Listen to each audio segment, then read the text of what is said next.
Bethany and Lisa, thank you so much for coming on the show. Thank you for having us. Thank you. Now, for any of my viewers, listeners who are not familiar with the Darlington nurses case, please tell us your story. Okay, shall I start, Lisa? And you can You jump start.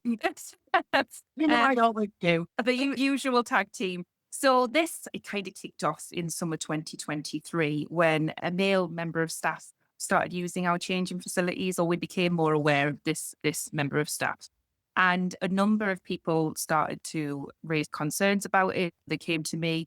There were international nurses who were very uncomfortable about this member of staff using the facilities for cultural reasons. A lot of international members of staff can't change in front of anybody except their husband. We had a lot of vulnerable nurses as well that were survivors of sexual abuse. A claimant in our case, Karen, she's a survivor of childhood sexual abuse, and she was suffering with panic attacks pre and post shift because of the presence of this person. And then we also there was other women who were just very uncomfortable about having a man in the female changing facilities. And so with all of this sort of information that had been given to me, I just took it upon myself to say, well, this is actually a safeguarding concern. This is a risk, and we need to raise it with senior team. So I decided to do that. It was at a very local level, did it quietly at first because I didn't want to, it's quite a contentious issue. Didn't want to sort of ruffle anybody's feathers too much. So brought it to the attention of the sister who's sort of like next in the chain of command and said, I think this needs to be raised with senior team. And it kind of rumbled on for a few weeks. I didn't hear anything. And then she said, I've had the discussion with the senior team. This is the response. And the response was that we understand that there's a risk, but there's nothing we can do due to the inclusiveness of the trust. And I mean, that really hit me like a ton of bricks because I thought, hang on a second, like we've got women crying and panicking and you understand there's a risk, but there's nothing you can do. That's not how safeguarding works. So there'd been at that point much more discussion between nurses, and I think really a little bit of fire started accumulating in my belly, and I thought I need to do something about this really. So we decided. And Bethany, sorry, just to come in there. And the reason there was a man in the changing rooms was because this man identified as a woman. Yes. But to this point, not that it really matters at this point. And this man is straight, married to a woman. Yes. Hadn't had any surgery. Not that should make a difference, but he was just a man who identified as a woman. So that's right. Yeah. That was and that's where the inclusivity came in, didn't it? Yes. Yeah. And so a couple of us decided like, how is this allowed? What allows for this person to identify into this change of facility? So we looked into policies, and there was a policy called the Transitioning in the Workplace policy. And one of the things was that essentially a man or a woman, but a man in this case can say that they are a woman, and that's all they need to do to access the change of facilities. They don't need to prove themselves in any way. I think that that's nonsense, and men are men. It's immutable. You can't change sex. But they didn't have to have sort of surgery or hormones or anything. You just say, I'm a woman, and you're allowed in there. No question about it. It's as soon as someone decides that they are going to transition, they can access the facility of the gender which they align with. Yeah. And it's as simple as that. And there's no consultation with any of the fellow users of the changing room. So all of the women who were using that changing room, none of us were consulted. Do you mind if this transgender person comes in and watches you undress to your bra and pants? Are you okay with that? Nothing. Nothing. That. Yeah. And the moment the magic words of the spell are uttered, I identify as a woman. Exactly. That's it. And then the other concerning part of the policy was that if the women are uncomfortable about this man, that's not how it would word it, but this person using the changing facilities, they have to go and find somewhere else to change. As in the women have to go and find alternative places to change. And again, Bethany, but for people who are not familiar with nursing as a profession, you must use a changing room, mustn't you? You mustn't travel to work in your uniform, and you mustn't travel home in it. So you don't have any, say in the matter. You have to get changed twice at work, don't you? Yes. That's it. Yeah, for infection control purposes, you have to get changed at work at least twice. And that's down to your bra and your pants. So, but very uncomfortable if you have a man in there. Yes, yes, exactly. So this was raised, Yes. looked into it, Yes. and it seemed there was nothing anybody could do about it other than you had to find somewhere else. It became your problem. Yes, exactly. And who dictated that happened? Was that your ward manager, or was this the policy of the hospital? It's the policy of the hospital. And obviously then it has to be implemented, doesn't it? So, I mean, I just was like, this is absolutely insane. So as you do, and I'm sure Lisa probably did the same thing, you go back to the people that, care for you and love you. And I rang my dad, this is what's going on. Like, what do I do? And it was at that point, I mean, I think I've talked about this in other interviews, but I'm a Christian and my parents are Christians. And he said, well, there's the Christian Legal Centre. You might want to run it past them. And that's how we then became involved with the Christian Legal Centre. They helped us write a letter to the head of HR, which was signed by 26 women who were very deeply concerned about this. And in your hospital, who had to use that change? well, specifically in our unit, actually. In your unit, We right. didn't go around to other wards or anything like that. It wasn't a petition. It was just a letter of concern by the people that had raised a concern. So it was signed and sent off to them. And then our ward manager... That letter, just sorry interrupting, That's Beth, but okay. in that letter we put in that we were concerned about the behaviour of the transgender individual, that he spent longer than necessary in there, struck up conversations with people that he didn't really know. And we felt like, well, I think the word we used was he had something like he watched with a keen interest. Yeah. And that, it's a huge thing that they ignored that. They actually ignored that. Making you feel uncomfortable. The instant thing, having read that letter in my mind, is, right, we must remove him and then we'll investigate it, but we must remove him out of safety. Yeah. But they didn't. No, they didn't. They didn't. None of that. In fact. Yeah, they did. They did ignore it. And following that, our ward manager was then dragged into an impromptu meeting. So this was not arranged. She didn't have any sort of representation with her. And she was told by a senior HR manager that we all needed to be educated and that we needed to broaden our mindset and compromise and be inclusive. To which she then reported back to me and said, this is what I've just been told, because she knew the letter was going off. And she was actually quite supportive of us. And she said, this is what I've been told in response to your letter. And that was it for me. I just thought, no, this is not good enough. So women are having their boundaries destroyed, because that's what that is. You cannot hold your boundaries there, can you? You're being actively told that you're in the wrong. Yeah. You need to be re-educated. And am I right in hearing that you had to have kindness training? We did, yes. Yeah. And in that kindness training, I did bring up about safe spaces for women and You did have kindness training there. We did. We went. We're kind now. So come on with your instance. Wow. I mean, it's unbelievable, really, when you look back on it. But yeah, we did. What did they do? Kindness training. And one of my big bugbears is that women are often told to be kind. It's not told to men. It's told to women. And often that means ignore your feelings, ignore your gut instinct, ignore your boundaries. Your feelings don't matter. Yeah. What did they teach you? I can't even remember, because I think I was so seething with it all that we were being told to be kind when actually their policies were completely unkind. I don't think I even remember what was being told. I remember bringing up safe spaces for women and the speaker touching on it and saying, oh, I'll get back to that, and never did. So yeah, I think that's the sort of highlight for me. Really. Wow. And weren't you also really advised that the man in question, Rose, should maybe tell you about inclusion, because he is going to tell you what he feels like?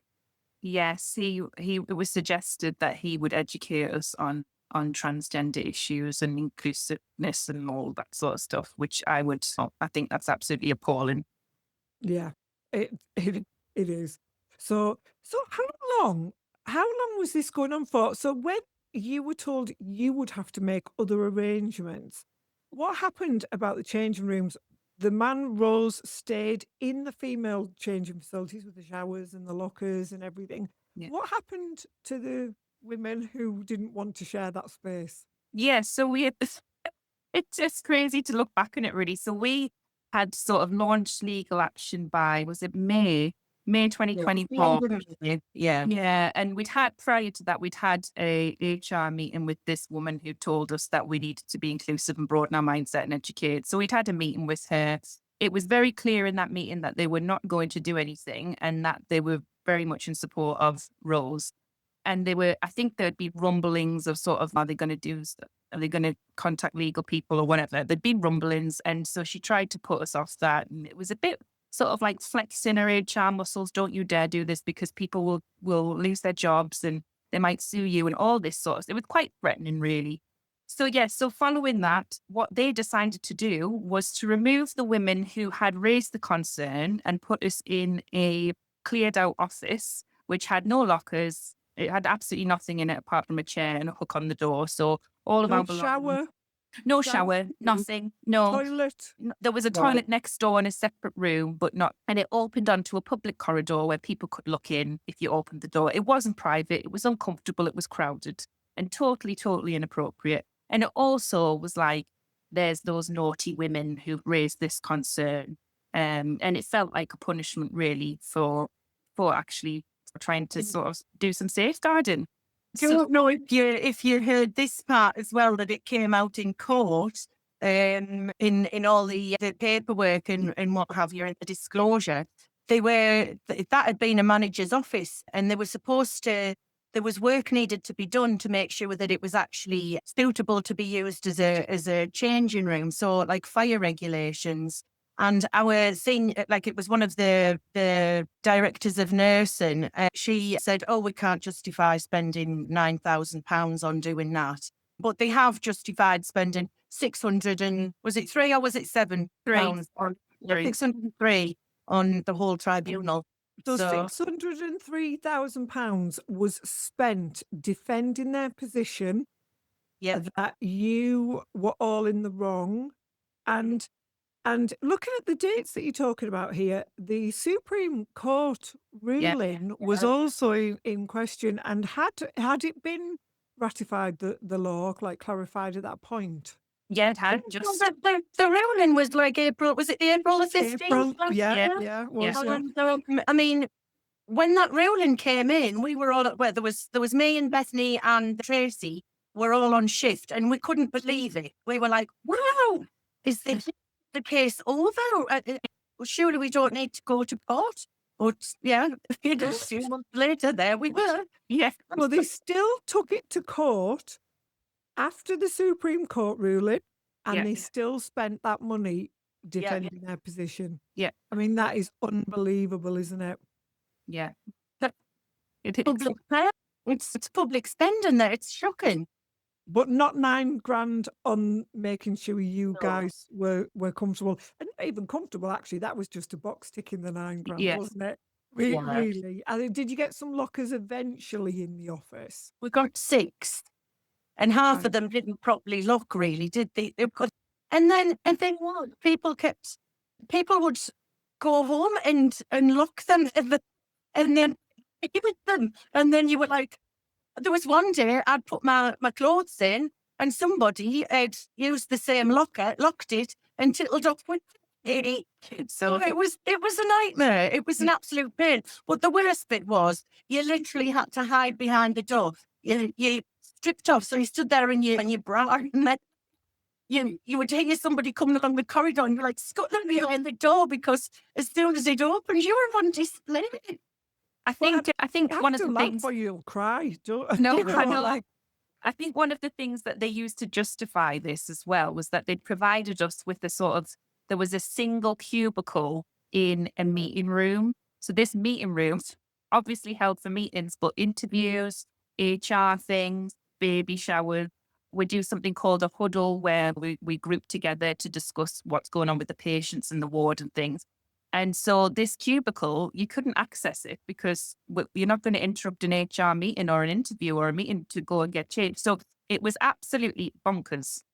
It was still being used.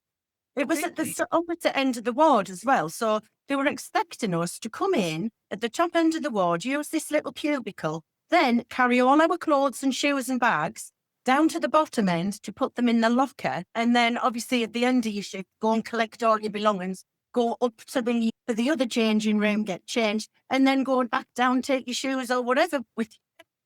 It was useless. It's crazy, and it's so undignified for you having to do that and use that facility. I say facility in the loose sense of so it's not being used as an office as well. Then No, this is No, I was gonna this was a separate place.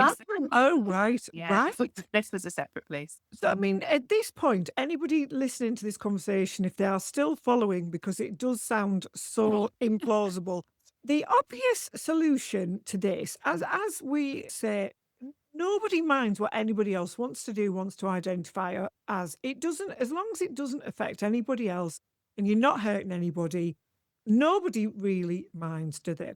But the obvious solution that is jumping out at me there is if that man was uncomfortable getting changed in the men's, and it's not really our business as to why he was uncomfortable. I don't know whether he thought he was at threat from men or whatever his reasons were, we don't know, was for him to go into a separate room. Surely that Yeah. would have been the really easy solution here, wouldn't it? You would Yeah. think so, but it appears that this ideology has infiltrated the NHS so much that the men's feelings are above women's rights and Safety. concerns and dignity and safety and privacy and respect and all of those things. And that is, we're in a very, very worrying position in It the is. NHS. And you said there, Bethany, that one of the reasons Christian Concern got involved and helped you was your religion.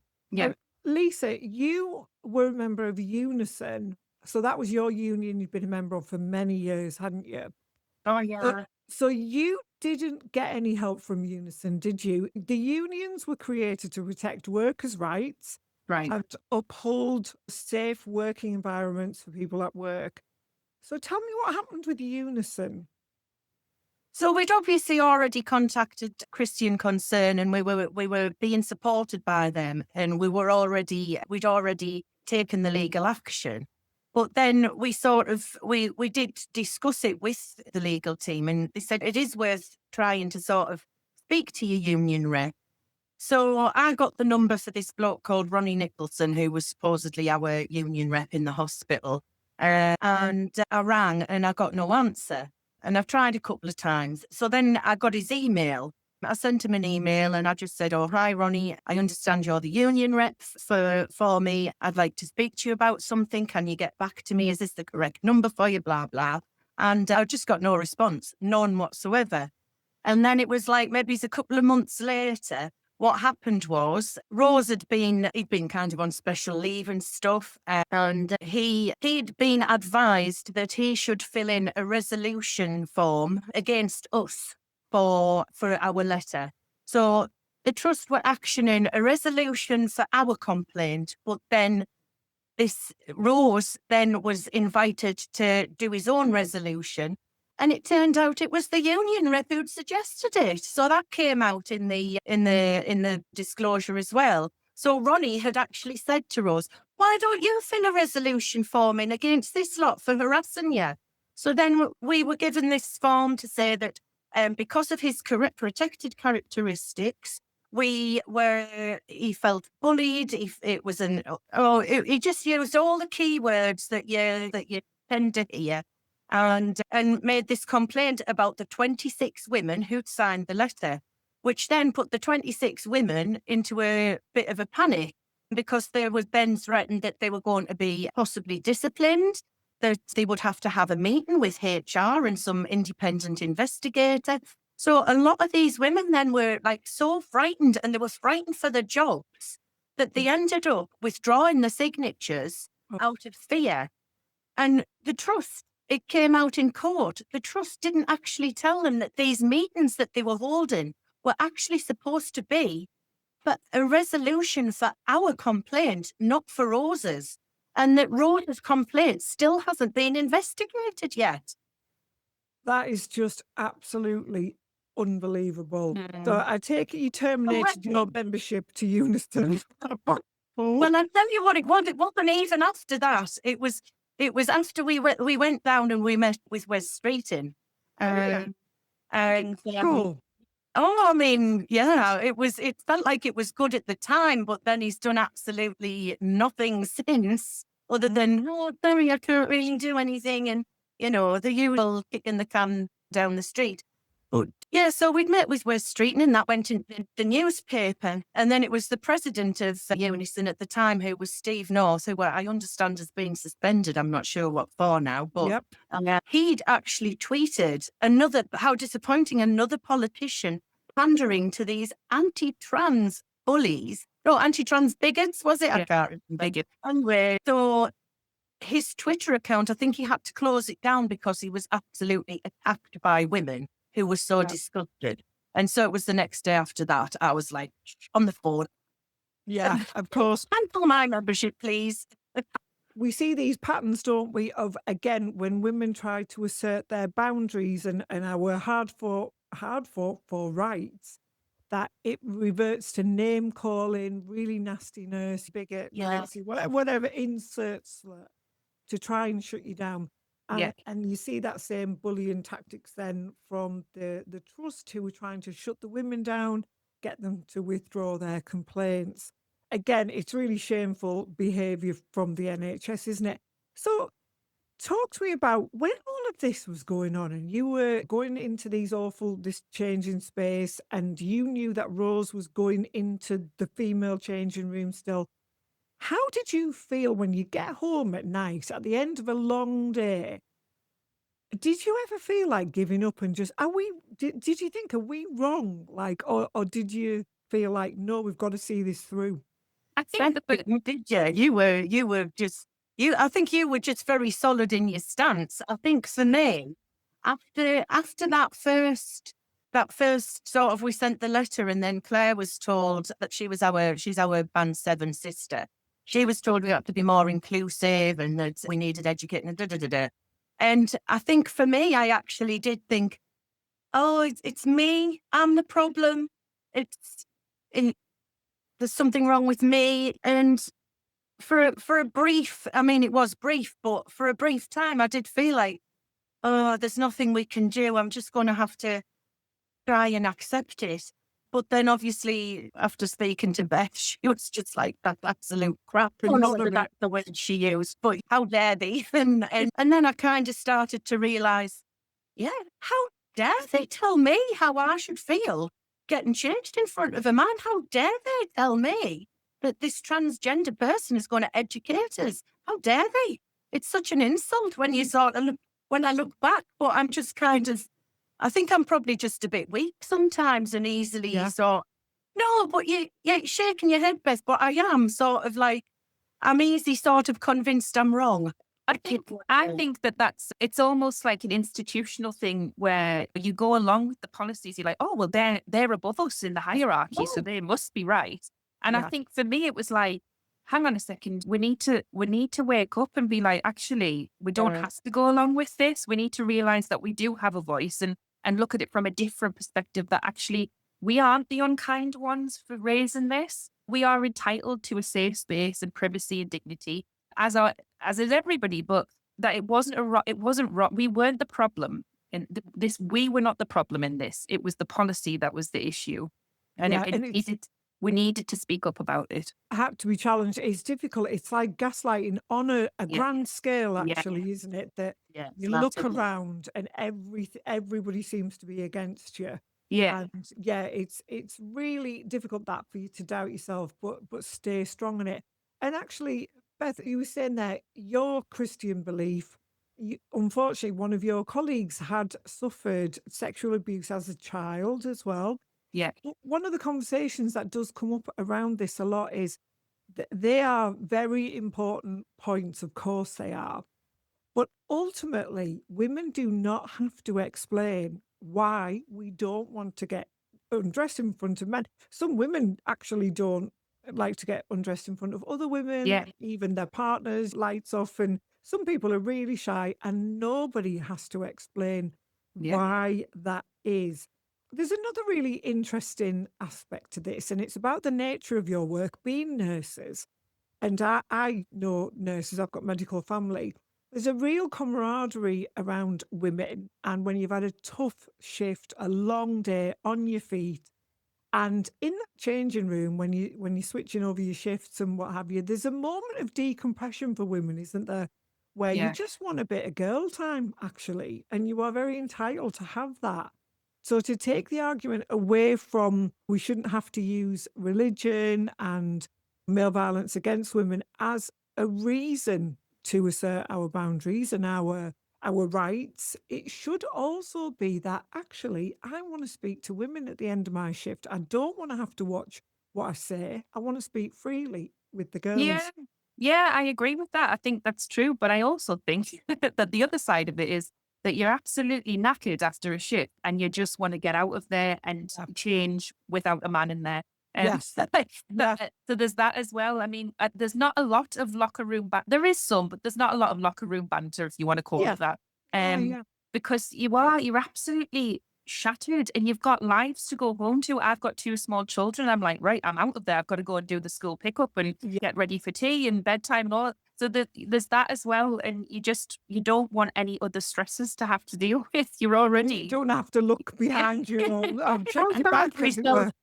I found myself, because he was in there sitting, waiting to get changed, because as much as I was like, I just want to get home, because he was there, I thought, I don't want to get changed while you're here. So I would wait until he'd left before I would get changed.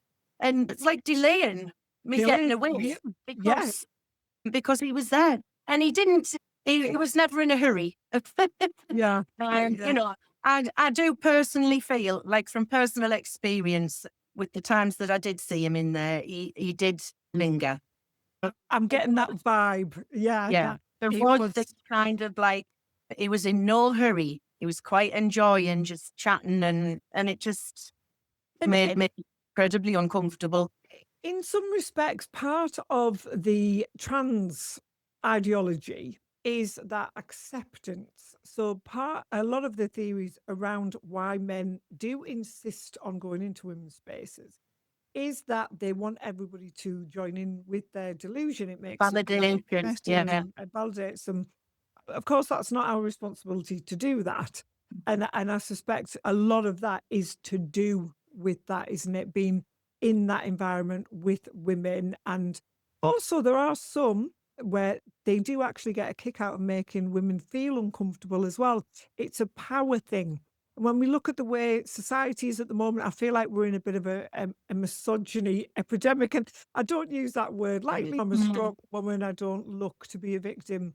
But I'm definitely observing some things going on in society at the moment where men's rights, men's feelings, their perspective seems to be the trump card away from women. And we just don't seem to be getting a say in many things now because of culture. What do you think about that? Did you get that feeling that it was a male thing, not a trans thing? Well, I think that, it's something I mentioned very early on, that if the shoe was on the other foot and one of us were going into the male changing room, yes, yeah, and the likes of the anaesthetists and the consultants weren't happy, I think change would have happened totally differently. Yeah, we're just a bunch of women and a bunch of nurses. Yeah, and I honestly felt like maybe if we had sort of doctors and anaesthetists behind us more, it might have. But even then, we found out that there was an anaesthetist who'd complained, and she was shut down and told wind your neck in type of thing. Yeah, because we weren't the first to complain about this. This has been going on for a long time prior to us actually like taking it to the next level. So it'd be that they had known about this for a long, long time, and women had just been shut down. Wow. So looking back on all this, we are coming up to the anniversary of our Supreme Court ruling. It is in a couple of weeks. It'll be a year on. Now, you say Wes Streeting paid you some lip service. I know that Bridget Phillipson has still not done anything about guidance for education as well. What message would you want to give the government at this year point from the Supreme Court ruling? Why has it taken so long? What are you fighting against? Why don't you just sort it out? The thing is as well, you see that it's cost our trust £603,000. There's now another legal case going on with another person. This is costing the public because it's the taxpayer who's paying for all of this. Yeah. Well, why don't you stop it? But they could stop it right now. Why don't they? They could. I don't think it's complex as well. I It's think not. it's really easy. I'm so pleased to hear you say that because it is not a complex issue, and that's what I would say to them. This is not complex. Roll it out. Roll the EHRC guidance out. I mean, they've said that it doesn't actually impact the NHS. That the NHS they're their own body and they should be doing the law's the law now. They should be doing it. But West and do something about it. Implement it. Implement the ruling within the NHS. Yeah. But yeah, it's not complex, and I'm really pleased to hear you say that. Yeah. And what would you say to any other women who are finding themselves in this situation, no matter what their workplace is as well? What would you say to them if they feel afraid about speaking up? I would say, firstly, contact us, the Darlington Nursing Union. We've got an X account. You can get in touch with us, and we can point you in the right direction to other organisations. Christian Legal Centre would be more than happy to help. Sex Matters, more than happy to help. There's some wonderful, wonderful organisations out there who will advocate for you. So please don't be afraid. There are more women who think like you than don't. So yeah. And like you said there, Bethany, you girls have set up the Darlington Nurses Union. Now, just quickly tell me about that and who can join that. Yeah, so it's a first of its kind trade union, and it's open to men and women, actually, I think. And also the title's a little bit confusing because it's Darlington Nursing, but actually it's for all healthcare professionals who believe in biological reality and that sex is immutable. And we are here to advocate for you, which is crazy because we work in an environment that is based on scientific reality, biological reality.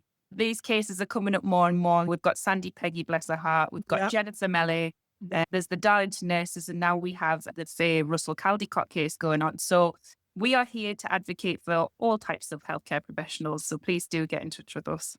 Brilliant. And just finally, do you think this experience has changed you as women? I do. I do think it has. I think it's changed us for the better. I think that all of us have found our voice. And it has been a real pleasure and privilege to watch this group of women grow and to see the likes of Karen, who was the sexual abuse survivor. I mean, I get emotional talking about it because it's just wonderful to see somebody be able to speak about it and also heal through it as well.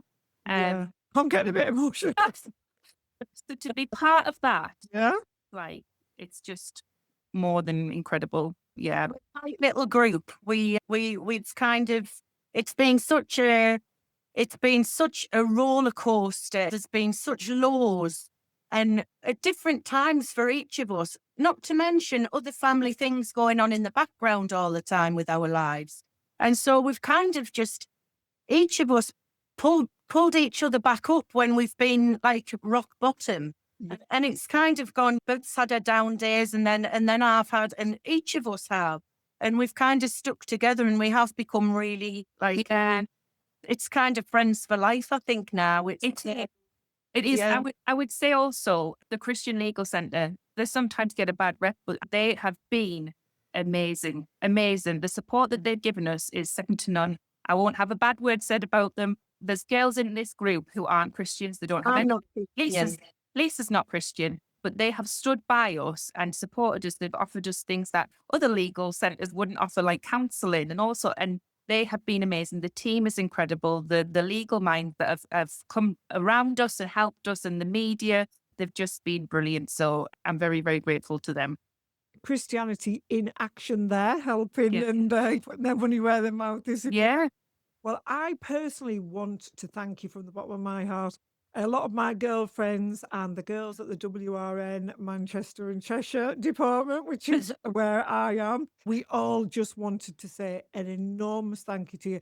I know it takes such courage to speak up when you are getting it from all angles and risking your job potentially, your living, your livelihood, your friendships. And I believe there is a complaint outstanding against you at the moment from some bloke that you work with who's nothing to do with this. The process is the punishment, isn't it, with a lot of this stuff? So the message I'm getting is to stay strong, pull in your support from your networks around you. There's lots of us who will stand by you and believe in biological reality.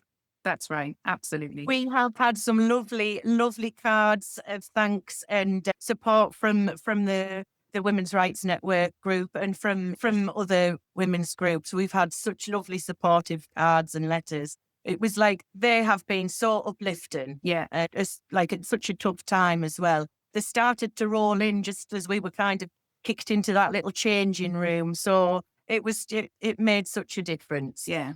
Oh, So we brilliant. appreciate the thanks. Oh, good. Well, you're amazing. And we'll put the links to the union in the podcast. So if people want to check you out, they can there.